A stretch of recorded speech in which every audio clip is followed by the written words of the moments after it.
একবার দেবর্ষি নারদ মর্ত্যলোকে ভ্রমণ করতে গিয়ে দেখলেন একজন কৃষক তার রুক্ষ জমিতে দিন রাত হাড়ভাঙা পরিশ্রম করছে, কিন্তু প্রচণ্ড খরা ও অনাবৃষ্টির কারণে তার ফসল কিছুই হচ্ছে না। কৃষকটি কিন্তু বিচলিত নয়, সে অত্যন্ত ভক্তিভরে কাজ করে যাচ্ছে আর মুখে শুধু বলছে ওং নমঃ শিবায়। নারদ বৈকুণ্ঠে গিয়ে মহাদেবকে বললেন, প্রভু, আপনার ওই পরম ভক্ত কৃষকটি না খেয়ে মরে যাবে, আপনি কি তাকে সাহায্য করবেন না?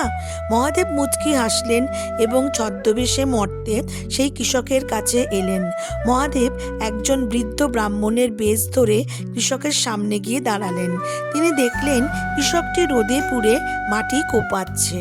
মহাদেব জিজ্ঞেস করলেন, বাছা, চারিদিকে এত খরা, এক ফোঁটা বৃষ্টির চিহ্ন নেই, তুমি কেন এই রোদে পুড়ে শুধু শুধু পরিশ্রম করছো? কৃষকটি কপালে ঘাম মুছে বিনম্রভাবে উত্তর দিল, ঠাকুরমশাই, বৃষ্টি তো ভগবানের হাতে, কিন্তু আমার ধর্ম হলো পরিশ্রম করা।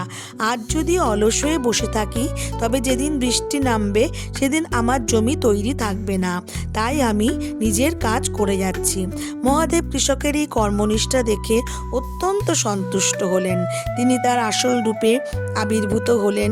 কৃষক তো তার আরাধ্য দেবতাকে সামনে দেখে আনন্দে কেঁদে উঠলেন। মহাদেব বললেন, বৎস, তোমার ভক্তি ও কর্মে আমি তুষ্ট।